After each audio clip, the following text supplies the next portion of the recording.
So Daredevil Season 2. So this is a new season. I'm about to go crazy. If you saw my Daredevil Season 1 review, you know I was a huge fan of that first season. I am really glad that, the second season was good. I was pretty psyched for the second season. So the basic plot is the Punisher shows up. The best part of the show are the philosophies of Daredevil and the Punisher clashing. The Punisher is one of those guys that's like, kill them all, just destroy all the criminals. No need for prison, because if they get in prison, they'll just get back out. We have to, kill them. And Daredevil is, super opposed to killing, at least this version of him is. So it's just cool. There's that third episode, which is a little slow because there's no action. But they just, they just sit there and they just discuss their philosophies, and the Punisher says, why does Daredevil's not work, and he explains it, and it's interesting. Elektra is a little bit shoehorned into this season. Her story is less interesting and kind of bland. I mean, it wouldn't be Daredevil, though, without the hand and stick and Elektra, but I just wish they could have taken a little more time to flesh out her story and maybe taken the Punisher out of this season and made it, just an Elektra season. However, when I'm saying that, the show's plot is still great. It's still very interesting. I still enjoy it a lot.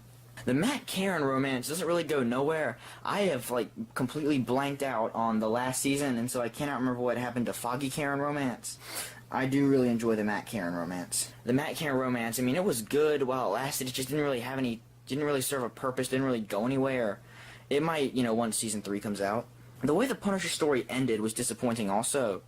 John Bernthal was a great Punisher and all, and, I like the way that, they slowly had him figure out what happened, so he got revenge for what happened to his family. I just, what they did was, what you want to see when the Punisher's going to be in something is you want to see him wearing the skull. And, John Bernthal was a great choice for the Punisher. People were excited, and we got to see, him wearing the skull on the poster, but in the actual season itself, we didn't get to see, him wearing the shirt with the skull logo on it until the very end, and we just don't get to see it very well. I mean, it's kind of from a distance. We get to see it up close once or twice. Really, he shows up, helps Daredevil a little bit, and says, "See you around, Red," even though there's no way Daredevil could possibly hear him, and then just leaves. So, I thought, okay, maybe they could have had a scene where Daredevil and the Punisher just have one last talk, and then, Daredevil decides he's not going to do anything about the Punisher, and the Punisher maybe admits his ways are wrong, but still, thinks it's necessary to kill, since Daredevil kind of became okay with the fact that Elektra killed. I don't know, they could have wrapped that up a lot better. That whole final fight should have been a little bit better. I mean, it was basically the same thing that the first season had, which is, it's just them two fighting on a rooftop, and they win just because Daredevil just wins in a not so spectacular way. I mean, in this way they try to make it better. He did a flip and threw Nobu off a building, but yeah. The action still is great, though. I mean, it's really well choreographed. It looks real, too. I like the martial arts action. I like the gun action, the gunplay, and the sword play. The best fight is the scene in the prison. I mean, I know they wanted to top the hallway fight. In the second episode of the first season, I believe, there was that hallway fight that was all one shot, where Daredevil goes and fights a bunch of thugs and takes them all out.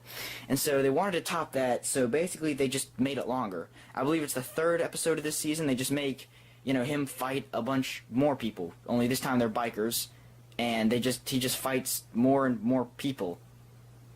It's just, and it's just the exact same fight, really, except longer. So as to the characters, Charlie Cox is a great Daredevil. John Bernthal as the Punisher was awesome too. He managed to bring a humanity to the character, and he still managed to be the brutal tactician that the Punisher is. The only thing is, Thomas Jane's Punisher, I thought he was a great Punisher also, but John Bernthal just didn't reach the humanity that Thomas Jane had. All the other actors are great too. I mean, yeah, some of the supporting ones are a little bad, but I mean, they're supporting characters. So skip to this time, right on the clock, that's showing to skip the spoilers. Elektra dies, but is coming back to life. That was cool. I mean, it's Elektra. She always dies and comes back to life. I lost my crap when Fisk showed up. The scene Punisher walks into the prison, and then he shows up, you see somebody lifting weights, I'm like, oh my gosh, is it Kingpin? And it is, and Vincent D'Onofrio is awesome, again. I'm glad that he got a little bit of screen time in the season, even though he wasn't the main villain. All in all, this is still a great show. I enjoyed the first season more, but that's okay. I'd say it's worth watching at the premiere if this show came on TV. It was, still an excellent show, acting is great, characters are great, plot really interesting. So yeah, be sure to subscribe, bye.